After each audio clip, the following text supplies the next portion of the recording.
Warahmatullahi wabarakatuh. Baiklah, di sini kita akan belajar tentang 13 CNMR spektroskopi. Nah, sebelumnya perkenalkan terlebih dahulu, nama saya Dinia Fitriani, NIM 1801126. Video ini dibuat untuk memenuhi tugas elusidasi struktur dengan dosen pengampu Bapak Hayul Fadli, MSI Apoteker. Nah, jadi apa sih itu 13 CNMR? Nah, sebelum masuk ke karbon 13 NMR, kita bahas tentang spektroskopi NMR. Jadi spektroskopi NMR ini nanti akan memberikan gambaran mengenai jenis atom, jumlah, maupun lingkungan atom hidrogen ataupun karbon. Selain itu, dia juga nanti akan memberikan bukti untuk struktur gugus alkil dan petunjuk untuk gugus fungsional.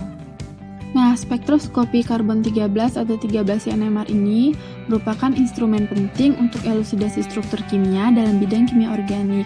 Selain itu, 13 CNMR ini merupakan analog dengan proton NMR.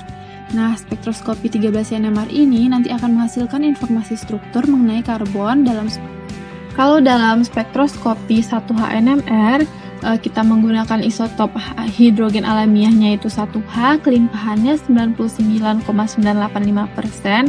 Nah, di CNMR ini kita menggunakan karbon 13 yang kelimpahannya 1,1%. Spektroskopi CNMR itu menggunakan isotop karbon 13 yang keberadaan di alamnya hanya 1,1%. Kenapa? Karena karbon 13 itu aktif terhadap magnet dan dapat terdeteksi oleh NMR, sedangkan yang isotop karbon 12 itu tidak aktif terhadap magnet dan tidak dapat terdeteksi oleh spektrum. Nah, ini merupakan deskripsi mengenai 13 CNMR spektroskopi. Jadi dia ini memiliki chemical shift-nya 0 sampai 220 ppm, medan magnetnya itu 1/4 dari HNMR dengan kelimpahan relatif 1,1% dan spinnya itu setengah. 13 CNMR memberikan informasi yang pertama, jumlah sinyal karbon dari senyawa organik, yaitu dapat diprediksi dari tiap puncak yang timbul. Lalu yang kedua, pemecahan sinyal. Yang ketiga, jenis karbon. Dan yang keempat, lingkungan elektronik dari masing-masing karbon. Keuntungan 13 CNMR. Yang pertama, membantu dalam menghitung jumlah karbon yang terdapat dalam suatu molekul organik yang belum diketahui strukturnya. Lalu yang kedua, dapat mengetahui lingkungan kimia dari setiap karbon dengan mengamati nilai pergeseran kimianya. Jenis spektrum 13 CNMR. Yang pertama, ada 13 CNMR proton decoupling, lalu yang kedua, CNMR proton couple dan off resonance decoupling, lalu yang ketiga ada 13 CNMR DEP.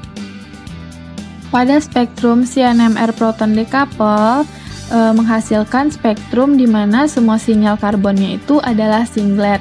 Nah, contohnya dapat dilihat di bawah ini, yaitu dari etil asetat menunjukkan 4 sinyal yang diharapkan, satu untuk masing-masing. Pada spektrum 13 CNMR proton coupled dan 13 CNMR of resonance decoupling, sinyal karbonnya itu yang mengikat H akan pecah mengikuti aturan N+1. Nah, misalnya jika karbon tersebut mengikat 3H atau CH3, maka sinyalnya akan pecah menjadi 13 CNMR DEPT. Pada spektrum DEPT, sinyal karbon kuartener akan hilang, sinyal karbon CH2 atau sekunder nanti akan terdistorsi atau terbalik ke bawah, dan sinyal karbon CH3 primer dan CH tersier akan tetap mengarah ke atas. Nah, itulah tadi video pembelajaran tentang spektroskopi 13 CNMR. Semoga dapat bermanfaat buat semuanya. Selamat belajar, terima kasih. Assalamualaikum warahmatullahi wabarakatuh.